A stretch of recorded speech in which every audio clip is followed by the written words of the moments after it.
Okay, so welcome back. Sorry about that. I'm going to just finish up very quickly here.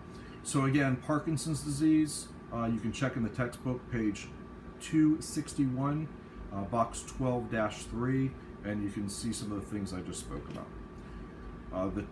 Then we talked about some of the neuroglia cells, the cells that help assist the neurons in the brain's spinal cord. The three that I mentioned, I want you to remember the astrocytes, the oligodendroglial cells, and the Schwann cells. The astrocytes are cells that have radiating branches, and they make up the blood-brain barrier. They always kind of remind me of a fence made up of stars because of their radiating branches. So they keep things from going from the blood that could be dangerous to the neurons. The oligodendroglial cells and the Schwann cells both do the same thing, although they do it a little bit differently. They both create a myelin, the insulation that goes around the axons of the neurons.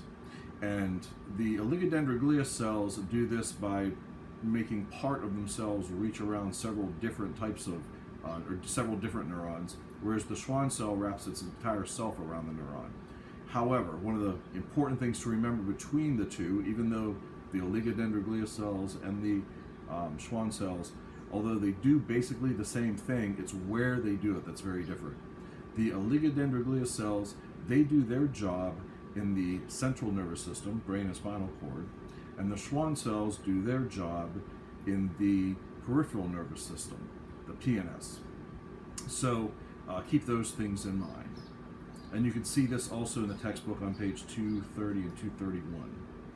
Finally, on page 235 in the textbook, you can see depolarization. Make sure you understand and you can describe what is meant by depolarization of the cell. This is when the membrane potential of the cell becomes more positive as a result of the influx of positive ions, cations, like sodium, for instance. So make sure you know that definition. You can describe what depolarization of the cell means. So this actually covers all the material that you're going to see on the exam. So please make sure that you review the material, review it in the textbook. It's in the slides. It's in the notes as well. Make sure you review and note my terminology. I try and keep the definitions relatively short so that they're easy to remember, and I suggest that you remember them that way so that when you write them on the test, they come off as pretty much the same. Okay, so good luck on the exam. Good luck studying. Stay safe.